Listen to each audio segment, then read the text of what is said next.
ನಮಸ್ಕಾರ. ನಾನು ಭಾರ್ಗವಿ. ಇವತ್ತು ಗೆಜ್ಜೆ ವಸ್ತ್ರ ಮಾಡ್ತಿದ್ದೀನಿ. ಅದಕ್ಕೆ ಈ ಥರ ಹತ್ತಿ ಸಿಗುತ್ತೆ ನಿಮಗೆ ಮಠಗಳ ಮುಂದೆ. ಸರಿ, ಅದನ್ನು ಈ ಒಂದು ಹೀಗೆ ಪ್ರೆಸ್ ಮಾಡಿಬಿಟ್ಟು ಈ ಥರ ಮಾಡಿಕೊಂಡು ನೀವು ಒಂದು ಸ್ವಲ್ಪ ಹಾಲು ಮತ್ತು ನೀರು ಇದು ಮಾಡೋದನ್ನು ಕೈಗೆ ಅದ್ಕೊಂಡು ನೀವು ಈ ಥರ ತಗೋಬೇಕು. ಹಿಂಗೆ ಮಾಡಿ ಮಾಡಿಕೊಂಡ್ರೆ ನಿಮಗೆ ಆರಾಮಾಗಿ ಗೆಜ್ಜೆ ವಸ್ತ್ರ ಮಾಡ್ಕೋಬೋದು. ಸುಮ್ಮನೆ ಒಂದು ಸ್ವಲ್ಪ ನೀರು ಹಾಲು ಮಿಕ್ಸ್ ಮಾಡಿ ಇಟ್ಕೊಂಡು ಜಾಸ್ತಿ ಏನು ಅದ್ಕೊಳ್ಬೇಕಿಲ್ಲ. ಅದು ನಾವು ಪ್ರೆಸ್ ಆಗೋದಕ್ಕೋಸ್ಕರ ಅಷ್ಟೆ. ಆರಾಮಾಗಿ ಮಾಡಬಹುದು, ಅದಕ್ಕೋಸ್ಕರ ಆ ಥರ ಇಟ್ಕೊಂಡಿರುತ್ತೆ. ಹಿಂಗೆ ಮಾಡಿಕೊಂಡು ನಾವು ಗೆಜ್ಜೆ ವಸ್ತ್ರ ಮಾಡ್ಕೊಳ್ತೀವಿ. 18 ಗೆಜ್ಜೆ ನಮ್ಮ ಮನೆಯಲ್ಲಿ ಮಾಡ್ಕೊಳ್ಳೋದು. ಸರಿ, ಹಿಂಗೆ ಮಾಡ್ಕೊಳ್ಳೋದು. ಎಲ್ಲದನ್ನು ಮಾಡ್ಕೊತೀನಿ. ನಿಮಗೆ ಮುಂಚೆನೇ, ಹಬ್ಬಕ್ಕೆ ಮುಂಚೆನೇ ಈ ಥರ ಎಲ್ಲ ಮಾಡಿ ಇಟ್ಕೊಂಡ್ಬಿಟ್ರೆ ಆರಾಮ, ಅವತ್ತಿನ ದಿವಸ ಇನ್ನೂ ಟೆನ್ಷನ್ ಇರಲ್ಲ, ಆರಾಮಾಗಿ ಮಾಡ್ಕೋಬೋದು. ನೋಡಿ, 1 2 3 4 5 6 7 8 9 10 12 13 14 15 16 17 18 ಗೆಜ್ಜೆ. ಇವಾಗ ಇದಕ್ಕೆ ಇದನ್ನು ಈ ಥರ ಪ್ರೆಸ್ ಮಾಡಬೇಕು. ಅದು ಯಾವುದೇ ಮಾಡಿದ್ರೂ ನೀಟಾಗಿರಬೇಕು. ಇವಾಗ ಇದನ್ನು ಈ ಥರ ಒಂದು ಸ್ವಲ್ಪ, ಇದು ವಸ್ತ್ರ ಅಂತಾರೆ, ಈ ಥರ ಮಾಡಿಕೊಂಡು ಹಿಂಗೆ ರೌಂಡ್ ಮಾಡ್ಕೋಬೇಕು. 1 ಗೆಜ್ಜೆ 2, ಇದನ್ನು ವಸ್ತ್ರ ಅಂತ ಕರೀತಾರೆ. ಹಿಂಗೆ ಮಾಡಿಕೊಂಡು ಇವಾಗ ಇದನ್ನು ನಾನು ಒಂದು 5 ಮಾಡ್ಕೊಳ್ತೀನಿ ನಾನು. ನೋಡಿ, ಎಲ್ಲ ಗೆಜ್ಜೆ ವಸ್ತ್ರ ಮಾಡಿಕೊಂಡೆ. ಇವಾಗ ಇದನ್ನು ನಾನು ನಿಮಗೆ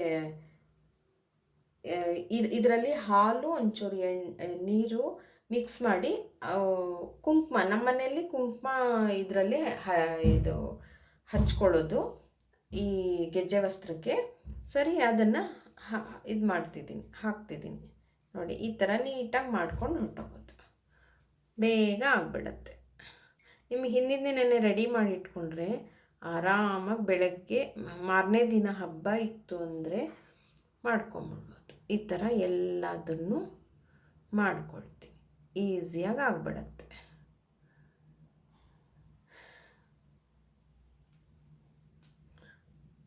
ಇವೆಲ್ಲ ಮುಂಚೆನೇ ಹಬ್ಬಗಳಲ್ಲಿ ರೆಡಿ ಮಾಡಿಕೊಂಡ್ರೆ ನಿಮಗೆ ಮಾರನೇ ದಿನ ತುಂಬ ಆರಾಮಿರುತ್ತೆ.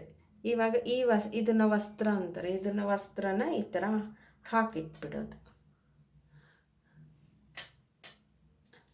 ಇದನ್ನೆಲ್ಲ ಹಿಂದಿನ ದಿನನೇ ರೆಡಿ ಮಾಡಿ ನೆನೆಸಿಟ್ಕೊಂಡ್ಬಿಡೋದು. ಆರಾಮಾಗಿ ನೆನೆಸಿಟ್ಕೊಂಡ್ಬಿಟ್ರೆ ಬೆಳಗ್ಗೆ ತೊಂದರೆ ಇಲ್ಲ. ಎಲ್ಲ ನೆನೆಸಿಟ್ಟು ನೀಟಾಗಿ ಮುಚ್ಚಿಟ್ಬಿಟ್ರಂತೂ ಆರಾಮಾಗಿ ಬೆಳಗ್ಗೆ ಮಾರನೇ ದಿನ ಹಬ್ಬ ಇತ್ತು ಅಂದರೆ ಎಲ್ಲ ಟೈಮಲ್ಲೂ ನಿಮಗೆ ಆರಾಮಾಗಿಬಿಡತ್ತೆ, ತೊಂದರೆನೇ ಇಲ್ಲ. ಈ ಥರ ಒಂದು ಮಾಡ್ಕೊಂಡು ಇಟ್ಕೊಂಡು ಬಂದ್ಬಿಡ್ಬೇಕು.